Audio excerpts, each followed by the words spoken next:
Olá a todos, eu sou Fernando Maluf, médico oncologista e diretor associado da BP. E hoje nós temos o Dr. Fábio Schutz, que é um titular da oncologia da BP e um dos maiores nomes na área de gênito urinário do país. Nós vamos falar sobre os trabalhos mais importantes da ASCO 2021. E aí, passando agora para os dois estudos da sessão plenária, o estudo de câncer de rim e o estudo de câncer de próstata.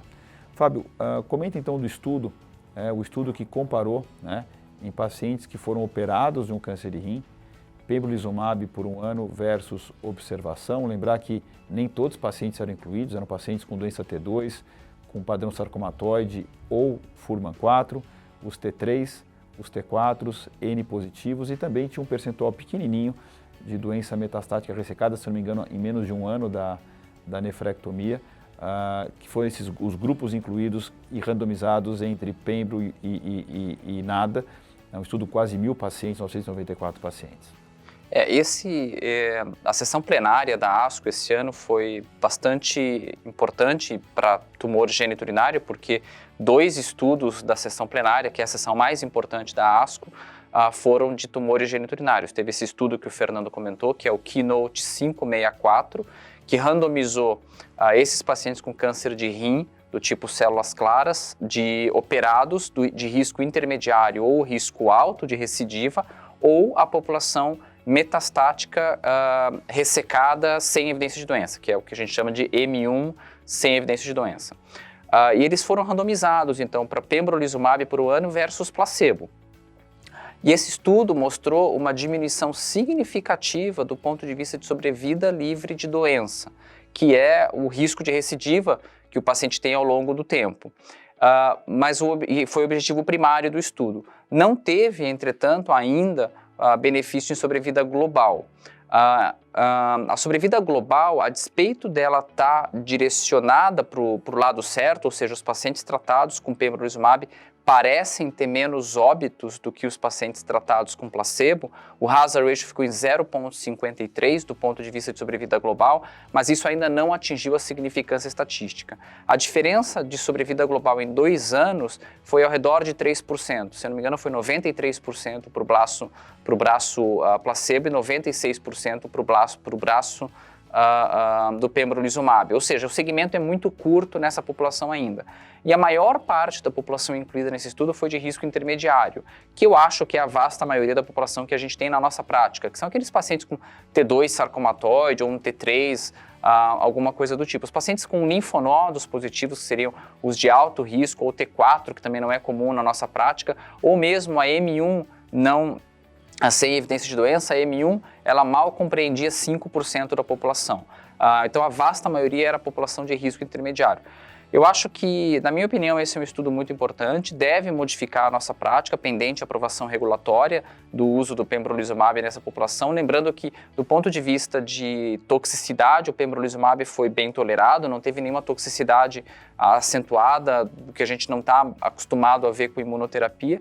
E fazendo comparações indiretas com outras estratégias de adjuvância, exemplo, por exemplo, dos inibidores de tirosina quinase ou do estudo positivo, que é o estudo S-TRACK, com o sunitinib. O sunitinib é bem mais tóxico do que o pembrolizumab. E além disso, vários outros estudos de inibidor de tirosina quinase vieram negativos, entre eles o ASSURE, o PROTECT, o SOURCE, todos esses estudos com inibidores de tirosina quinase na estratégia adjuvante vieram negativos. Então, é muito pouco utilizada a estratégia adjuvante com inibidor de tirosina quinase, dado que tem vários estudos negativos e dado que tem uma toxicidade acentuada.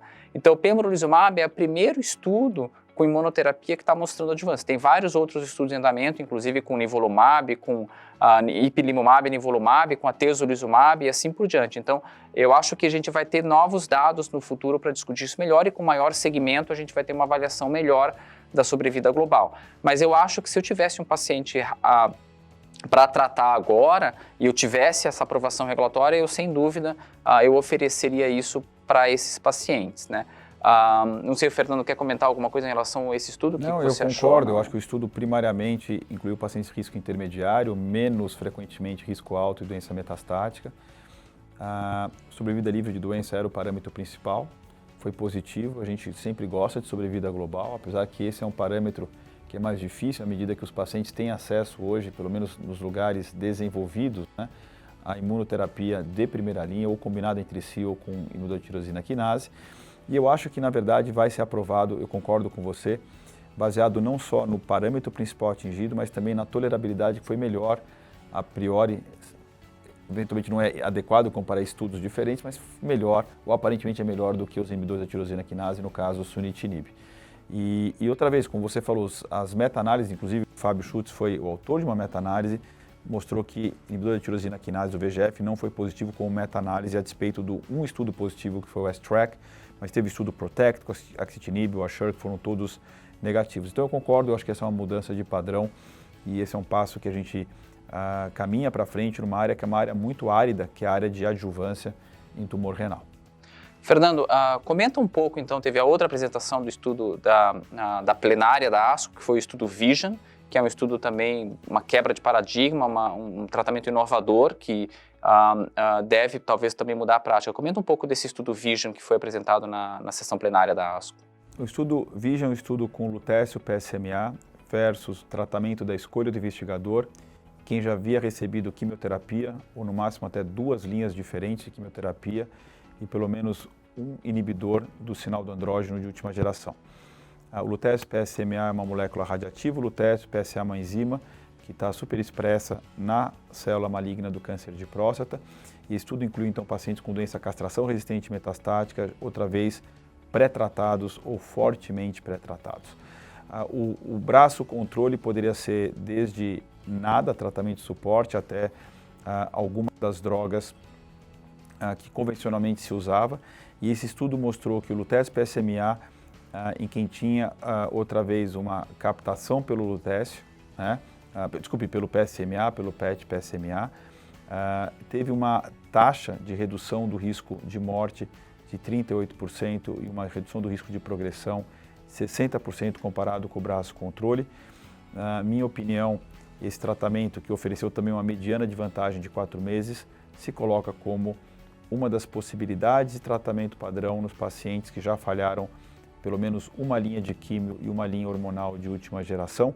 A gente já vinha usando isso em alguns pacientes, baseado em dados da literatura e no estudo de fase 2, que mostrou que o lutécio PSMA foi melhor que cabazitaxel. Essa foi uma sessão oral da ASCO do ano passado, e esse dado do VISION, na minha opinião, coloca esse tratamento como alternativa. A pergunta principal agora é qual a melhor forma de sequenciar todos esses tratamentos, número 1. E número 2, esse estudo acabou incluindo pacientes que tinham essa captação do lutécio, mas existem algumas dúvidas em termos de por que não foi feito um PET-FDG e o que a gente faz quando a gente faz o PET-FDG junto com o PET-PSMA, que é o que a gente faz de rotina. O FDG tem mais lesões aparentes do que o PSMA. Será que esse paciente é um candidato ou não ao lutécio? A gente não sabe, provavelmente não, mas esses dados vão ser muito importantes para serem depois analisados para futuros estudos. E a minha opinião é que a gente agora vem cada vez mais aumentando o arcabouço dos tratamentos para câncer de próstata, e a pergunta principal, número 1, é sequenciamento, e 2, a necessidade de biomarcadores fundamentais para que a gente consiga sequenciar esses tratamentos do melhor jeito possível, evitando tratamentos ineficazes ou altamente tóxicos e não retardando tratamentos que potencialmente podem ser realmente úteis. Eu só tenho um comentário, acho que em relação ao PSMA, indo um pouco mais para frente, acho que o PSMA foi um grande avanço, a descoberta do PSMA, começou também com os PETs PSMA e as estratégias de radiofármacos atacando o PSMA e tentando fazer uma irradiação, uma microirradiação localizada.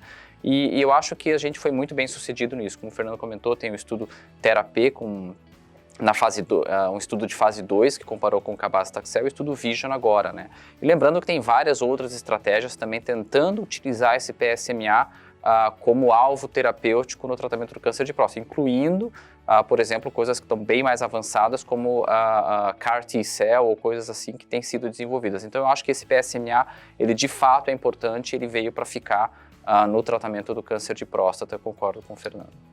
Muito bom, eu queria agradecer a todos vocês pela atenção, agradecer ao Dr. Fábio Schutz pelos valiosos comentários dos trabalhos de câncer de próstata e rim. Obrigado, Fábio.